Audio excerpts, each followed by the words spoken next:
செய்திகள், வரலாற்று சான்றுகள் இவைகளில் இருந்து நாம் அறிந்திராத பல அரிய தகவல்களை நம் சிந்தனைக்கு உரமூட்ட வருகிறார் பேராசிரியர் சுபவீரபாண்டியன் அவர்கள்.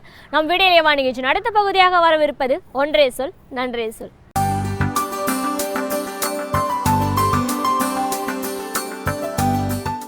அனைவருக்கும் வணக்கம். சீனத்து கவிதைகளை தமிழில் நமக்கு மொழிபெயர்த்து தந்திருக்கிறார் பயணி என்கிற புனைப்பெயரில் ஓர் எழுத்தாளர். சீனத்து கவிதைகள் என்றால் அண்மை காலத்தில் எழுதப்பட்டிருக்கிற கவிதைகள் இல்லை, 2500 ஆண்டுகளுக்கு முன்னால் எழுதப்பட்டிருக்கிற கவிதைகள். தமிழைப் போலவே சீனமும் ஒரு தொன்மையான மொழி. தமிழுக்கு இருக்கிற பல பெருமைகள் சீனத்துக்கும் உண்டு.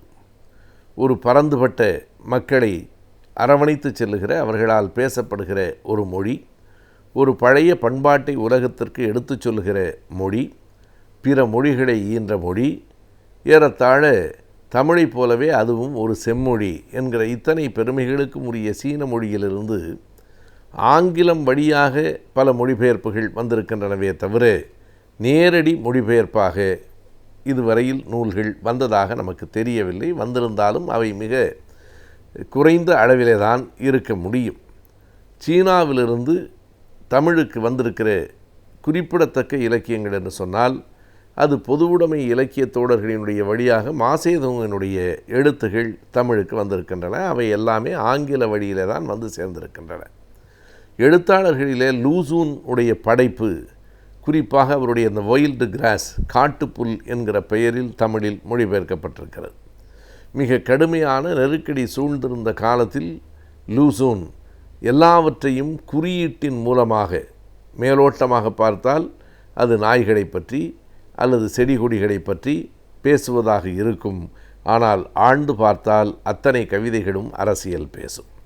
அப்படிப்பட்ட அந்த காட்டுப்புல் புத்தகம் தமிழுக்கு வந்திருக்கிறது.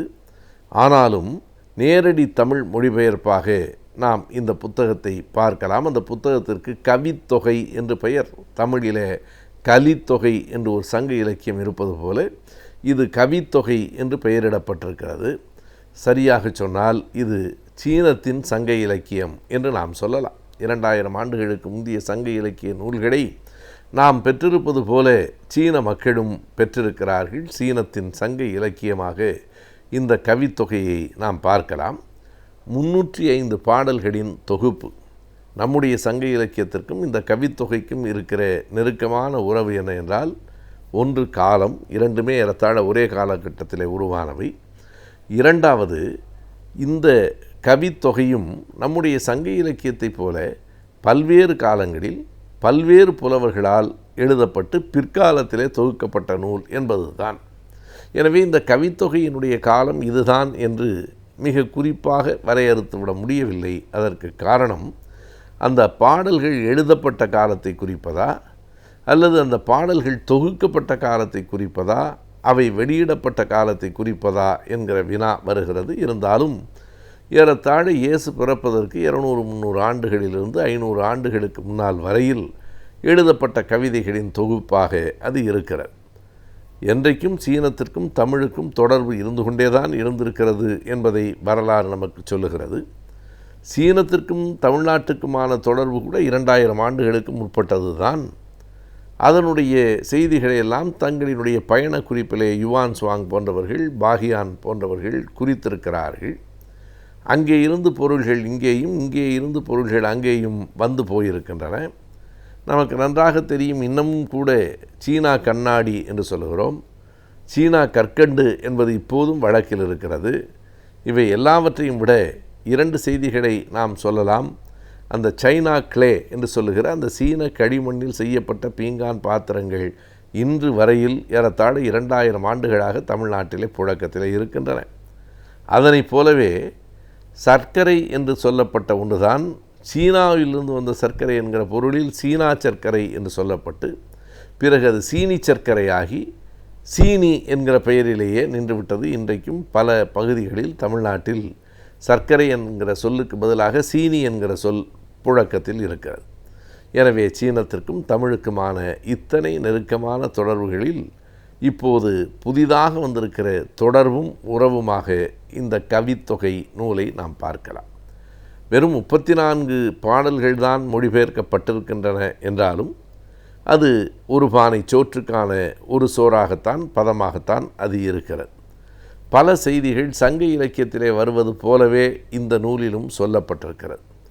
எப்படி தலைவி ஒருத்தி வெளியில் போன அல்லது போருக்கு போன கணவன் இன்னமும் திரும்பவில்லையே என்று காத்து கிடக்கிறாளோ, அதுபோலவே இந்த கவித்தொகையிலும் சில பாடல்கள் இருக்கின்றன. இதனை நாம் தமிழ் இலக்கியத்தில் இருத்தலும் இருத்தல் நிமித்தமும் என்று சொல்லுவோம். காத்திருத்தல், வருவான் என்கிற நம்பிக்கையோடு இருத்தல். இந்த சீன பாட்டும் சொல்லுகிறது, கோழிகள் வந்து கூடடைந்தன, மாடுகள் வந்து தொழுவம் சேர்ந்தன, என் மன்னனை இன்னும் காணவில்லையே என்று ஒரு கவிதை இயங்குகிறது.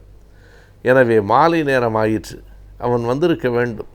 காலையில் போனவன் மாலையில் வர வேண்டும். சில மாதங்களுக்கு முன்னால் போனவன் கார்காலம் முடிந்து வர வேண்டும். தொழிலில் பணம் ஈட்டுவதற்காக போன கணவர்கள் உண்டு, போருக்கு போனவர்கள் உண்டு, படிப்பு நிமித்தமாக போனவர்கள் உண்டு. எனவே காலையில் போய் மாலையில் அல்லது ஒரு மாதத்தில் அல்லது சில ஆண்டுகளுக்கு பிறகு அவர்கள் திரும்ப வந்து விடுவார்கள் என்று காத்திருக்கிற அந்த காட்சியை இந்த பாட்டு அப்படியே நம்முடைய சங்க இலக்கியத்திலே வருகிற முல்லைத்திணையின் பாட்டு போல இது அப்படியே நமக்கு எடுத்து காட்டுகிறது. பாலையிலும் முல்லையிலும் இது போன்ற கவிதைகளை நாம் நிறைய பார்க்கலாம். இன்னும் பல எளிய அரிய உவமைகள் அந்த சீனத்து கவிதைகளிலே காண கிடக்கின்றன. அந்த கவிதை சொல்லுகிறது, அவனையே நினைத்து ஏங்கிக் கொண்டிருக்கிறாயே என்கிற போது, என் மனம் என்ன கல்லா எடுத்து கையால் உருட்டிவிட என்று ஒரு பாட்டின் வரி கேட்கிறது. அது வெறும் கல்லாக இருந்தால் எடுத்து அப்படியே உருட்டி விட்டு விடலாம். இது உள்ளே அல்லவா ஒட்டி கொண்டிருக்கிறது, இதயமாக அல்லவா இருக்கிறது, எப்படி நான் எடுத்து அதனை வெளியே உருட்டுவது என்று தலைவி கேட்கிறாள். இன்னொரு பாட்டிலே பார்த்தால் அவர்கள் சொல்லியிருக்கிற அந்த உவமை, எழுந்து நிற்கிற அந்த மனம் எப்படி நிற்கிறது அவனை நோக்கி என்று கேட்டால், முன் கால்களை ஊன்றி எழும்பும் விலங்கினை போலே, அந்த கூர்மையாய் முகம்பார்த்து நிற்கும் அம்பினை போலே என்று அந்த பாட்டு சொல்லுகிறது. எழுந்து முன்காலை ஊன்றி எழுந்து வருகிற விலங்கினை போல எதிர்பார்த்து நிற்கிறது. அது மட்டுமல்லாமல் வில்லில் பூட்டிய அம்பு தன் குறியை எப்படி கூர்ந்து நோக்குமோ அப்படி அது அவன் வரவை கூர்ந்து நோக்கி கொண்டிருக்கிறது என்று அந்த கவித்தொகை பாட்டு சொல்லுகிறது. இதுபோல பல பாடல்கள், பல ஒப்புமைகள், எளிமையான அந்த உவமைகள். ஒரு தலைவி சொல்லுகிறாள், இப்படியே சோகமாக இருக்கிற துயரங்கள் ஏறி கிடக்கிற மனம் இருக்கிறதே, அது அலசாமல் கிடக்கும் அழுக்கு துணி போல ஆகும் என்று சொல்லுகிறாள். இந்த துயரங்கள் சேர்ந்து சேர்ந்து எப்படி அழுக்கு துணிகள் அலசாமல் கிடக்கிற போது எப்படி பாரமாக ஆகிவிடுமோ அப்படி கொஞ்சம் கொஞ்சமாக இந்த மனமும் அப்படி ஆகி கொண்டிருக்கிறது என்று ஒரு பாட்டு சொல்லும். இவை எல்லாவற்றையும் தாண்டி நம்முடைய தமிழ் மரபுக்கும் அந்த பழஞ்சீன மரபுக்குமான உறவு எங்கே இருக்கிறது என்று பார்த்தால், கரடி கனவும் பாம்பு கனவும் என்று ஒரு கவிதை இருக்கிறது. அந்த கவிதை ஏறத்தாழ ஆண் பெண் பாகுபாடு தமிழ்நாட்டில் தமிழ் பண்பாட்டில் எப்படி இருக்கிறதோ அதனை அப்படியே நமக்கு திரும்பவும் படம் பிடித்து காட்டுவதாக இருக்கிறது. நாம் இன்றைக்கும் கூட எவ்வளவுதான் பெண் விடுதலை, பெண் சமத்துவம் எல்லாம் பேசினாலும் இன்றைக்கும் ஆணுக்கு ஒரு தட்டு கீழேதான் பெண் என்று கருதுகிற நிலை இருக்கிறது. அந்த சீனத்து பாட்டும் 2000 ஆண்டுகளுக்கு முந்தைய பாட்டும் அதனை அப்படியே நமக்கு எடுத்து தருகிறது. அந்த பாட்டு சொல்லுகிறது, பிறக்க போகிற குழந்தை ஆணா பெண்ணா தெரியாது, ஆணாய் பிறந்தால் ஒரு தொட்டில் செய்து வை, பெண்ணாய் பிறந்தால் ஒரு கட்டாந்தரையை தயார் செய்து வை என்று தொடங்குகிறது. படிக்கிற போதே கொடூரமாக இருக்கிறது.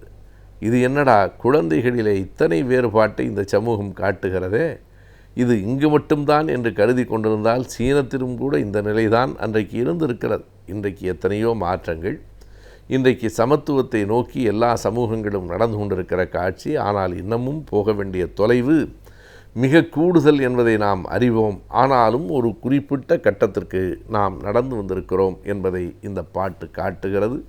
இப்படி பல்வேறு பாடல்கள், அந்த பாடல்களிலே தமிழுக்கும் அந்த சீனத்திற்குமான நெருக்கமும் தெரிகிறது, பண்பாட்டு உறவும் தெரிகிறது.